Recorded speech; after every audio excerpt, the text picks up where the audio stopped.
아멘. 말씀은 에베소서 6장 1절부터 3절입니다. 신약 316쪽입니다. 에베소서 6장 1절부터 3절.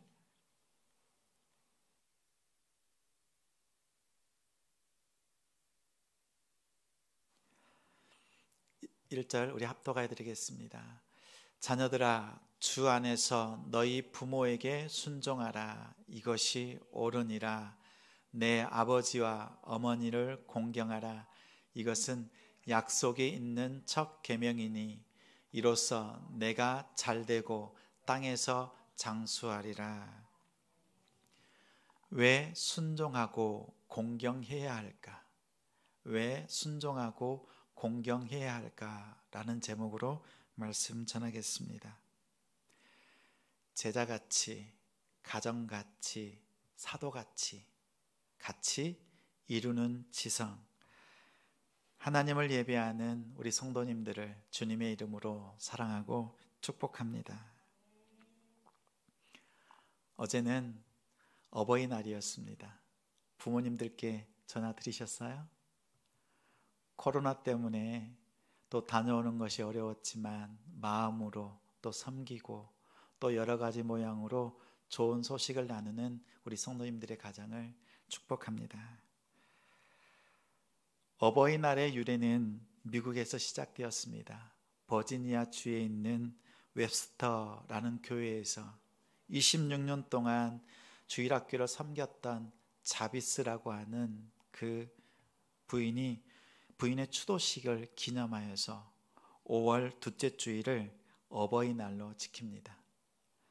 그리고 6월 셋째 주일은 아버지의 날로 지킨답니다. 미국은 이렇게 어머니 날과 아버지 날을 구분해서 지키고 있습니다.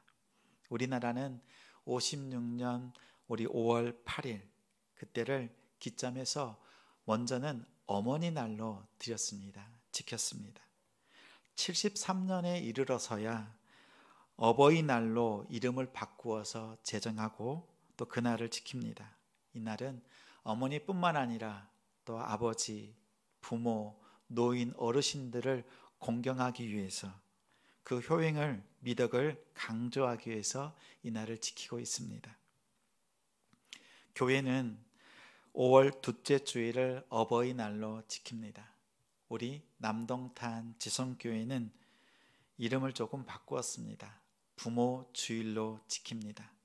특히 5월은 가정의 달, 가정을 주님께 올려드리는데 육신의 부모와 우리 인생의 참 부모이신 하나님을 기억하며 예배 드리자라는 의미로 부모 주일로 지킵니다.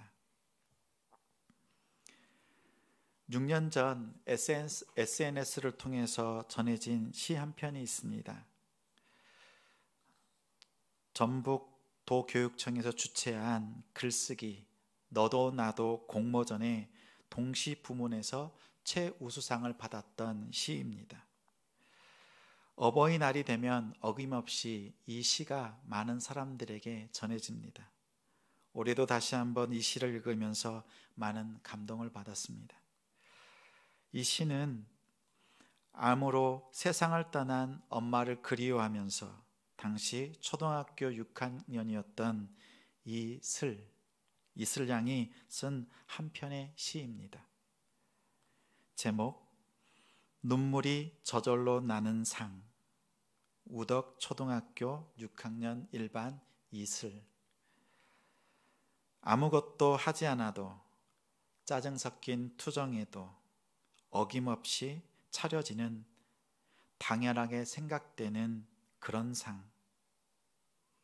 하루에 3번이나 받을 수 있는 상. 아침상, 점심상, 저녁상. 받아도 감사하다는 말 한마디 안 해도 되는 그런 상. 그때는 왜 몰랐을까?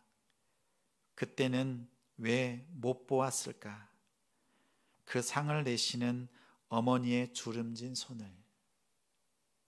그때는 왜 잡아주지 못했을까? 감사하다는 말 한마디 꺼내지 못했을까? 그동안 숨겨놨던 말, 이제는 받지 못할 상 앞에 앉아 홀로 되뇌어 봅니다. 엄마 사랑해요. 엄마 고마웠어요. 엄마 편히 쉬세요.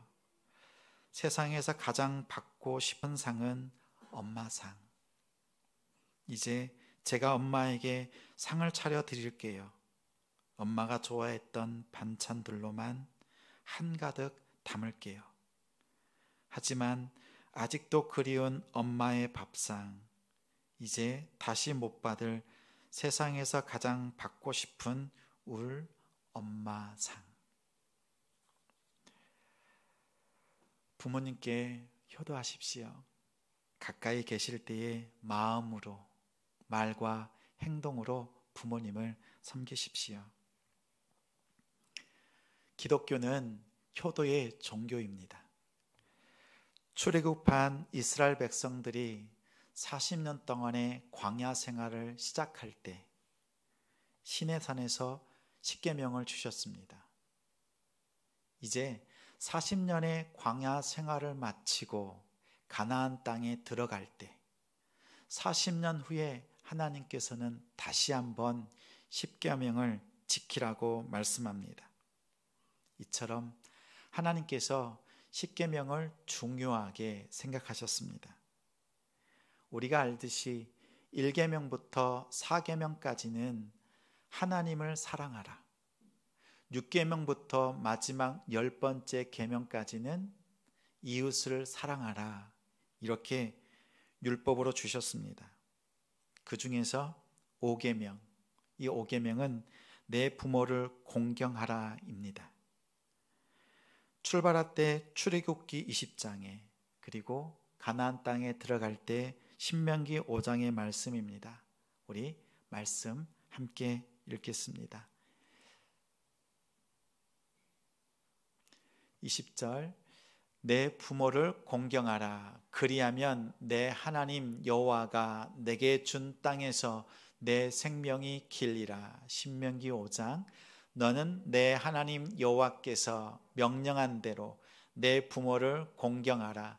그리하면 내 하나님 여호와가 내게 준 땅에서 내 생명이 길고 복을 누리리라. 폴란드 출신의 유대인 랍비, 또 미국의 유대교 신학교의 교수였던 헤셀 교수는 5계명에 대해서 이렇게 말씀합니다. 5계명은 1계명부터 4계명까지, 또 6에서 10계명을 연결하는 맨 가운데에 있는 연결하는 계명이다, 이렇게 말했습니다. 보이지 않는 하나님을, 보이는 부모님을 공경해서 보이지 않는 하나님을 사랑하고 순종하고 공경하는 방법을 배우는 계명이다, 이렇게 가르쳤습니다. 1계명부터 4계명까지는 하나님을 사랑, 그리고 6에서 10계명까지는 이웃사랑. 반대로 이제는 이웃사랑에서 하나님을 사랑하는 이 계명으로 나아가려면 항상 거쳐야 되는 그 계명이 5번째 계명입니다. 5계명을 지키지 않고서는 온전한 하나님의 사랑을 이룰 수 없다. 또 하나님을 사랑하지만 온전한 이웃 사랑을 위해서는 이 5번째 계명을 지키지 않고서는 온전한 이웃 사랑을 이룰 수 없다. 그래서 우리가 매 주일마다 예배 전에 다짐하잖아요. 하늘에서 이루어진 것 같이 땅에서도 이루어지이다. 하늘에서 이루어진 하나님의 그 뜻을 이 땅에서도 이번 주에 한 가지라도 이루자라고 다짐하는 것이 우리 남동탄 지성교회의 우리의 다짐입니다. 이 시간 여러분에게 묻겠습니다. 여러분 자신 외에 가장 가까운 이웃은 누구입니까? 나 외에 가장 가까운 이웃은 누구입니까? 바로 가장 가까이에 있는 부모입니다. 부모가 이웃입니다. 가장 가까이에 있는 이웃. 어떤 과학자가 이렇게 질문합니다. 지구와 가장 가까운 별은 어디일까요? 어디일까? 그 정답 한번 맞춰보세요. 아이들에게 물으면 이렇게 답합니다. 달이요. 가장 가까이 있잖아요. 수성, 금성, 화성, 북극성 이렇게 답합니다. 그런데 별은 스스로 타서 빛을 내어야만 별이라고 부릅니다. 달은 스스로 타지 않잖아요. 빛을 발하지 않습니다. 지구와 가장 가까이에 있는 별은 바로 태양입니다. 우리는 태양을 바라보면서 별이라고 말하지 않습니다. 마치 이것처럼 성경은 우리에게 말합니다. 여러분에게 가장 가까운 이웃은 태양과 같은 부모님. 부모님이 가장 가까운 이웃입니다. 이 부모님을 향하여서 성경은 말합니다. 순종하라, 공경하라. 그러면 하나님의 말씀이니까 우리는 공경하고 순종합니다. 맹목적인 순종과 공경이 아니라 왜 하나님께서는 10가지의 계명을 정하시는데 그 중에 가운데에 부모를 공경하라고 하는 계명을 주셨을까? 우리는 살피고 또 살펴볼 필요가 있습니다. 왜 순종하고 공경해야 할까? 첫째, 부모에게 순종하라. 그 안에 생명이 있습니다. 1절 말씀 함께 있습니다. 자녀들아, 주 안에서 너희 부모에게 순종하라. 이것이 옳으니라. 여러분에게 배꼽이 있으시지요? 배꼽이 빠지신 분이 계신가요? 일부 예배 때는 배꼽이 빠질 뻔한 분은 계셨어요. 배꼽이 있다는 것은 부모님이 계시다는 이야기입니다. 누군가 나를 위해서 10달 동안 입덧의 고통을 참으셨습니다. 또 그분은 해산의 고통을 참으셨습니다. 배꼽, 탯줄을 통해서 영양분과 붉은 피를 10달 동안 우리에게 공급받았습니다. 우리 공급해 주었습니다. 출산 후에는 젖을 먹입니다. 젖은 흰 피입니다. 무려 1년 정도를 이렇게 흰 피를 먹습니다. 어머니를 통해서 붉은 피와 흰 피로 생명을 선물 받은 것이 바로 여러분입니다. 하나님이 가장 먼저 세우신 기관은 가정입니다. 가정과 교회를 세우셨는데 하나님께서 세우신 가정은 에덴 동산에서 하나님께서 주신 모든 것을 누리고 모든 것을 다스리도록 말씀해 주셨습니다. 아담과 하와를 통해서 가정을 이루었습니다. 이 가정은 교회의 모델이기도 합니다. 그래서 우리 남동탄 지성교회의 핵심 가치로 담아두었습니다. 그래서 우리는 핵심 가치를 이렇게 말합니다. 제가 사도입니다. 한번 따라서 해보세요. 제가 사도입니다. 이것은 앞글자를 줄인 말입니다. 전도지에 이렇게 담아두었습니다. 개인과 공동체를 넘어 나라와 열방을 품고 주님이 오실 때까지 이 땅에서 예수 그리스도의 사명을 이루기 위해 제가 사도를 고백합니다. 여기서 제는 제자가치, 가는 가정가치, 사도는 사도가치. 그래서 개인적으로 훈련받고 가정의 공동체를 이루고 이제는 사도처럼 사명으로 땅끝까지 복음을 전하는 사명, 그 가운데가 가정가치입니다. 우리 남동탄 지성교회는 기회가 닿는 대로 모든 사람에게 착한 일을 하며 하나님이 세우신 믿음의 가정을 중심으로 서로를 세우며 섬기고 함께하는 예수의 공동체입니다. 이러한 믿음의 공동체를 이루어 주시기를 당부드립니다. 꼭 이루어 주십시오. 부모를 통해서 생명이 태어나고 가정을 이룹니다. 중요한 것은 이 생명을 누가 주시느냐입니다. 예레미야서 1장 5절에 내가 너를 모태에 짓기 전부터 너를 알았고 내가 배에서 나오기 전에 너를 성별하였다 말씀합니다. 하나님께서 예레미야 선지자에게 이 말씀을 주셨습니다. 어머니 모태에서 만들어지기 전부터 하나님은 알고 계셨습니다. 그리고 우리의 성별, 우리의 모든 것을 알고 우리에게 생명을 주셨다 말씀합니다. 분명 부모님을 통해서 우리는 생명을 얻었지만 이 생명을 주신 분은 하나님이십니다. 우리는 이것을 기억해야 합니다. 하나님은 부모를 통해 자녀를 맡기십니다. 또한 하나님은 자녀들에게 부모님을 선물로 주십니다. 우리가 오늘 부모주의를 지키면서 내게 주신 선물, 그 생명을 주신 부모님을 통해 주신 그 생명, 부모님조차도 하나님께서 내게 맡기신 선물임을 기억하는 우리 되길 소망합니다.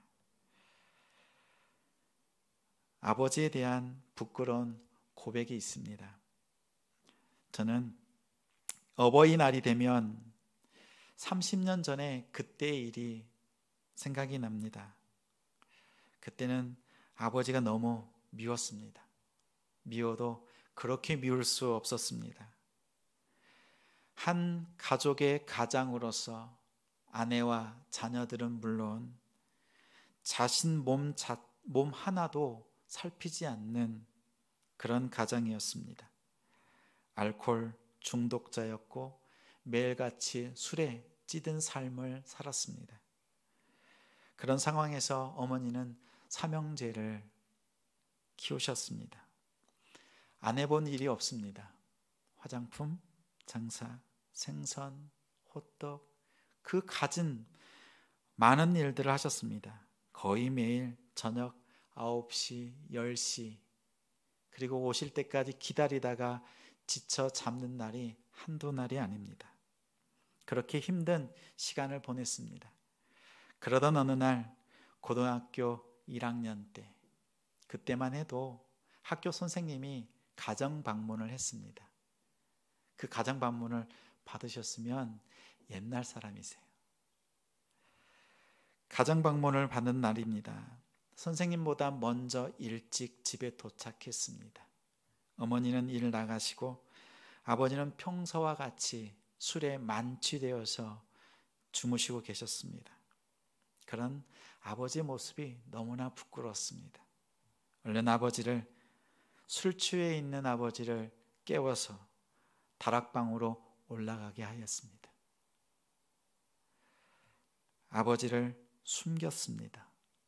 선생님은 아버지를 만나지 못하고 그 빈 방을 보고 돌아보시더니 가정 방문을 마치고 가셨습니다. 저는 그때 그날을 늘 생각이 납니다. 왜 그랬을까? 그렇게 아버지가 부끄러웠나? 어버이날 내 부모를 공경하라 이 말씀 앞에서 아버지를 부끄럽게 여겼던 그날 그 시간이 자꾸 떠오릅니다. 제게는 무거운 짐과 같았습니다. 오래전에 하나님 앞에 회개했습니다. 그러나 30년 동안 아버지께 용서를 구하지 못했습니다.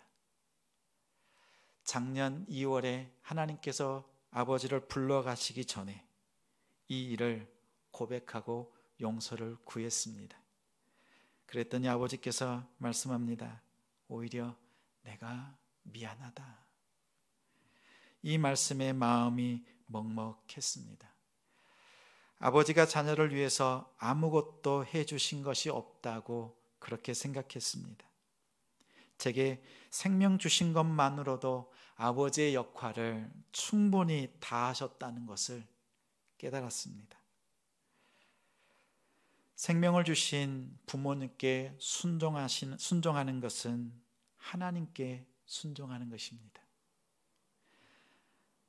하나님의 권위를 인정하는 것입니다.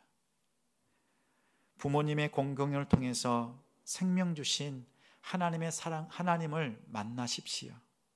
여러분에게 생명 주신 참 부모이신 하나님께 감사하는 우리 성도님들이 되시기를 주님의 이름으로 축원합니다. 둘째, 부모를 공경하라. 그 안에 복이 있느니라 말씀합니다.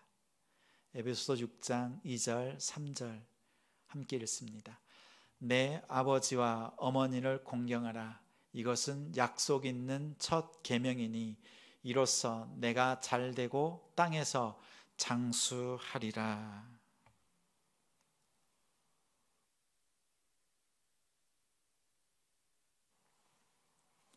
20대 초반에 취직을 했습니다. 일터에서 일을 하면서도 열심히 교회를 다녔습니다. 일터에서 만난 친구가 이렇게 저에게 물었습니다. 기독교는 부모님께 효도를 안 하나 봐. 제사도 안 드리고 절도 안 하니까. 그 얘기를 듣고 제가 잠시 생각하고 되물었습니다. 제사 안 드린다고 왜 부모님을 사랑하지 않는다고 생각하니? 절하지 않는다고 왜 부모님을 사랑하지 않는다고 생각하니? 제사하지 않고 절하지 않고도 부모님을 사랑하고 공경하고 얼마든지 효도하고 있어. 이렇게 답했습니다. 그러면서 너는 제사하고 절을 하면서 정말 부모님을 사랑하니? 정말 부모님을 사랑하니? 이렇게 물었더니 더 이상 아무 말을 하지 않았습니다. 우리는 하나님을 믿는 크리스찬 기독교인입니다. 제사와 절을 하지 않습니다. 살아계실 때 하나님을 섬기듯이 부모님을 섬기는 것이 기독교인 크리스찬이어야 합니다. 5절부터 10계명까지는 이웃을 사랑하라는 계명입니다. 이웃을 사랑하라 하는 그 계명들 중에서 첫 번째 주신 말씀이 5계명, 내 부모를 공경하라입니다. 그런데 이 5계명과 6계명, 7, 8, 9, 10계명까지는 조금 다른 면이 있습니다. 6계명, 살인하지 말라, 간음하지 말라, 도둑질하지 말라, 거짓 증거하지 말라, 이웃의 것을 탐내지 말라. 6계명부터 10계명까지는 하지 말라, 하지 말라, 하지 말라예요. 근데 5계명은 내 부모를 공경하라. 하지 말라가 아니라 공경하라, 적극적으로 이 말씀을 지키라라고 말씀했습니다. 다른 계명들과는 달리 약속이 붙어 있습니다. 내 아버지와 어머니를 공경하라. 이것은 약속이 있는 첫 계명이니 내가 그 땅에서 내가 잘되고 땅에서 장수하리라.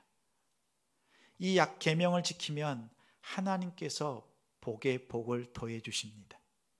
내가 다른 복을 얻기 위해서 애쓰고 수고할 것이 없어요. 부모님을 공경하면 하나님께서 직접 복의 복을 더해 주신다. 약속해 주신 계명입니다. 순정은 소극적이라면 공경은 보다 더 적극적인 헌신입니다. 적극적인 태도를 가지고 부모님을 공경하십시오. 믿음의 모습으로 또한 그렇게 섬기십시오. 효도는 마음의 문제입니다. 이 마음을 우리가 어떻게 드러내느냐, 얼마나 드러내느냐가 공경의 정도를 우리는 알 수 있습니다. 한 임금이 한양을 떠나서 개성으로 가고 있습니다. 개성으로 온다는 그 소식을 사람들이 들었습니다. 그 소식이 온 동네에 퍼졌습니다. 그 마을에 오랫동안 병을 앓고 있었던 늙은 어머니가 아들에게 부탁합니다. 내가 평생 임금님의 용안을 보지 못했는데 이번에 오신다고 하니 그 임금님의 얼굴을 한 번이라도 보았으면 좋겠다. 아들에게 부탁합니다. 그러자 아들은 늙은 어머니를 업고 걸어서 수시간째 걸어서 임금님이 지나가는 길을 지켰습니다. 기다렸습니다. 그리고 늙은 어머니를 업고 있는 그 아들을 임금이 지나가다가 보았습니다. 그리고 그 아들에게 왜 이렇게 어머니를 업고 있냐고 물었습니다. 아들은 그 사연을 임금에게 아뢰었습니다. 그러자 임금이 말합니다. 효자 중에 효자다. 금 100냥과 쌀 한 섬을 상으로 주어라. 그런데 이 소식도 순식간에 마을에 퍼졌습니다.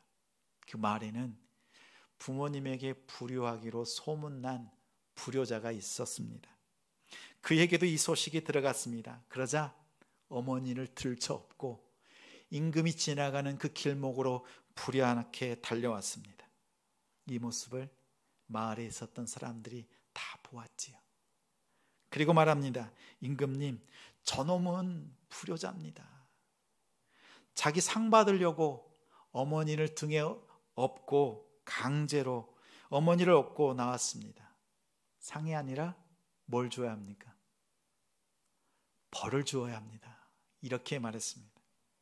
그러자 임금이 말합니다. 저 사람에게도 금 100냥과 쌀 한 섬을 상으로 주어라. 사람들이 의아해합니다. 그런데 이렇게 말합니다. 효도는 흉내만 내어도 좋은 것이다. 그 마음이 어떻든지 간에 부모님을 기쁘시게 하려고 흉내만 내어도 좋은 것이다 라고 말하면서 상을 주었다 합니다. 우리 성도님들은 어떠신가요? 부모님께 효도하고 있습니까? 오늘 말씀처럼 약속 있는 첫 계명입니다. 그 약속을 지키면 이 땅에서 잘되고 장수하는 복이 우리에게 임합니다. 하나님께서 부모를 통해 복을 주십니다. 그 복은 세상이 줄 수 없는 복입니다. 잠언 23장에 내 부모를 즐겁게 하며 너를 낳은 어미를 기쁘게 하라. 내 부모를 즐겁게 하며 내 어미를 기쁘게 하라. 이렇게 말씀합니다. 한 어머니가 세 아들을 키웠습니다. 어머니가 늙자 이제 세 아들이 어머니께 효도한다고 선물을 드립니다. 큰아들은 큰 집을, 여러 큰 방이 있는 집을 선물했습니다. 작은 아들은, 둘째 아들은 좋은 자가용을 선물합니다. 셋째 아들은 생각합니다. 어머니께 어떤 선물이 좋을까? 그래서 15년 동안이나 성경 말씀을 창세기로부터 요한계시록까지 다 외운 앵무새를, 그래서 어머니께서 시편 1편 1절 하면 앵무새가, 복 있는 사람은, 이렇게 말하는 앵무새를 어머니께 드렸답니다. 어머니에게도 좋은 말동무가 되리라 생각했습니다. 선물을 받은 어머니가 말합니다. 큰아들, 내가 준 그 선물, 큰 집, 여러 방이 있고 있으면 뭐하겠니? 나에게 한 칸이면 족하다라며 거절합니다. 둘째 아들은 에게 말합니다. 내가 앞이 잘 안 보여. 그래서 자동차, 좋은 차가 있으면 뭐하겠니? 거절했습니다. 막내 아들에게 이렇게 얘기합니다. 나는 세 가지 선물 중에서 내 선물이 제일 좋았다. 내가 보내준 닭은 정말 맛있었다. 이렇게 말했답니다. 어머니가 무엇을 좋아하는지 모르고 자기가 드리고 싶은 것을 그냥 드린 겁니다. 오늘 말씀은 우리에게 말합니다. 부모를 즐겁게, 나를 낳아주신 그 어머니를 기쁘게 하라 말씀합니다. 우리 잠시 눈을 감아 보십시오.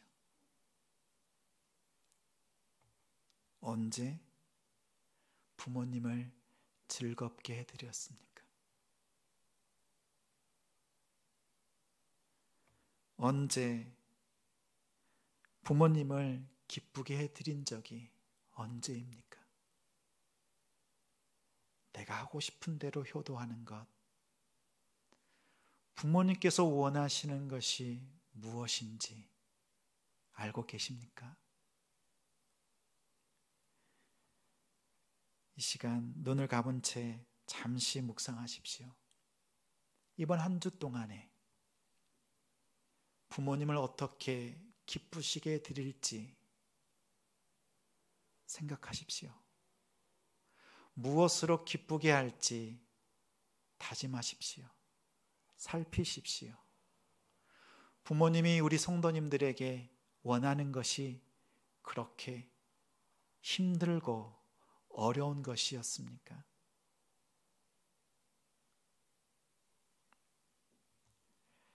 이제 눈을 뜨십시오. 눈을 감고 다짐했던 것, 이번 한 주간 동안 지내는 동안에 꼭 실천하십시오. 꼭 실천하시길 바랍니다. 부모님이 살아계실 때 효도하십시오. 또 여러분이 살아있을 때 지금 부모님을 공경하고 참 부모이신 하나님을 예배하며 경외하십시오. 이렇게 살아가며 이렇게 살아가기를 다짐하는 우리 성도님들을 주님의 이름으로 사랑하고 축복합니다.